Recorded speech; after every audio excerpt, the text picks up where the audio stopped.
All right, the real estate market is shifting in a big way, and it's affecting buyers and sellers across the DMV. So joining us now to break down what this means for our region, we have CEO of Real Estate Connection, Brian Koester, back with us. Thank you for coming back for joining us again. So let's get into what is important here. There are far more sellers than buyers. What does this mean? Why is there a gap?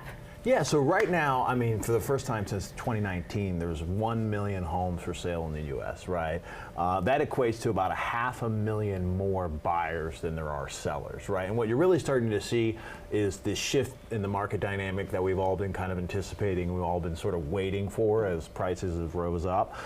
And it's really just, you know, people need to move, right? People kind of hold on as long as they need to. You know, events happen, things happen. There's a lot of sellers who have realized that the market has capped and they're trying to cash in on that equity. And it's just now, you're starting to see that tide shift.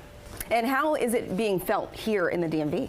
Well, so real estate is regional, right? So, and also real estate is neighborhood based. So there's pockets like in the Palisades that prices are still high, homes are still going cash. But then you see other areas like in Woodbridge, Virginia, or out in Glen Burnie, Maryland, or northern Montgomery County, where homes are sitting 60, 90 days. You're seeing price reductions. And so real estate's not as efficient as, let's say, the stock market. So what you're starting to see is gaps and pockets where prices are coming down, homes are sitting on the market longer, and there's just going to be an overall shift. Yeah, are there some hot areas that you can think of right now? Well, so there's still built up demand, right? So the last 5 or 6 years, there's been a lot of people sitting on the sidelines. So there's still built up demand.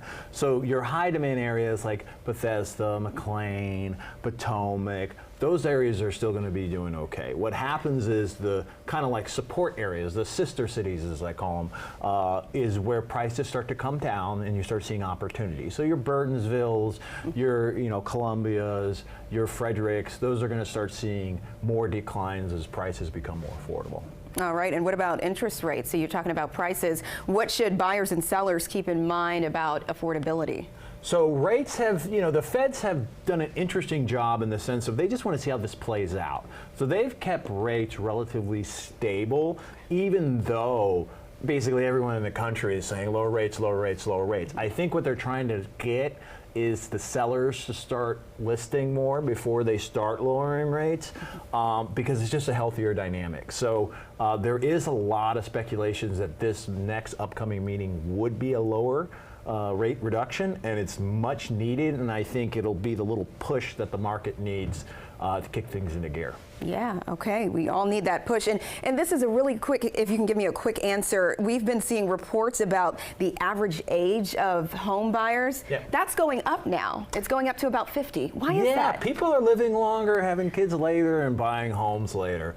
Some of it is just, the transient nature of life now, right? People are moving around and people are taking a little more time to get stable. Mm-hmm. It's also a reflection of the market changes, but overall, I mean, prices have been as affordable as they've once been, and there's a variety of reasons for that. And people are just taking their time. I would not recommend waiting, though. I think the best way to wealth proven is through real estate. So if you have an opportunity to buy, please do, because you're not going to always have that opportunity. Okay, CEO of Real Estate Connection, Brian Koester, he said do not wait. All right, thank you so much for being here.